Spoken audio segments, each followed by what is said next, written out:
provision, reduction of vulnerabilities, elimination of discrimination, and international cooperation guiding the pathway effective migration governance. Though there are notable progresses since the first IMRF, yet significant gaps remain. Now, the member states need renewed commitment and collective action to narrow these gaps.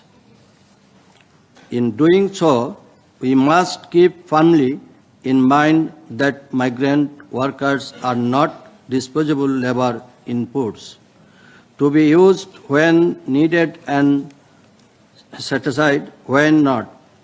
They are human beings. They carry universal human rights and inherited dignity.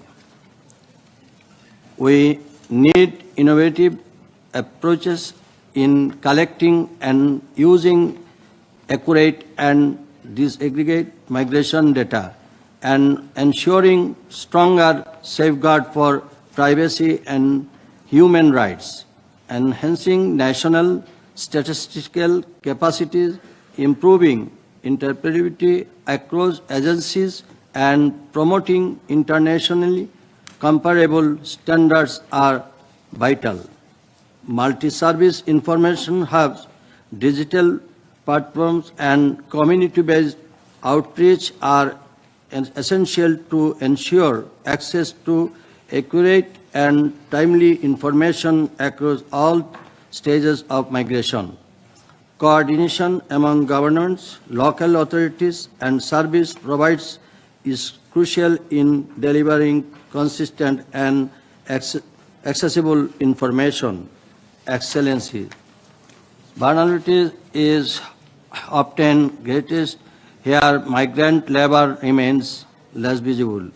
Domestic workers, agricultural workers, and those in informal and semi-formal sectors remain especially exposed to exploitation, abuse, and unsafe conditions.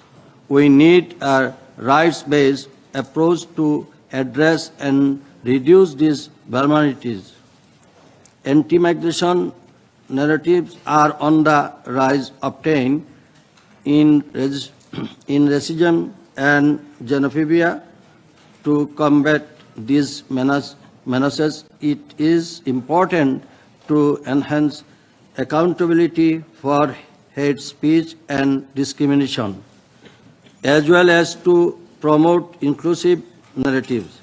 It is also crucial to address misinformation and disinformation through combined efforts in digital literacy initiatives, responsible use of technology, and community engagement mechanism. On international cooperation, we cannot overstate the importance of deepening bilateral and regional framework, strengthening cross-border coordination, and leveraging global platforms. Whole of government and whole of society approaches are critical to bridging the gaps. Migration is one of the foundations of human civilization. It will continue to exist. Our task is to manage migration better and protect people better so that it continues to benefit all humanity. With these few words, I now give the floor back to Excellency Almacid Delgado, Minister of Inclusion, Social Security and Migration on Spain. Gracias, co-presidente.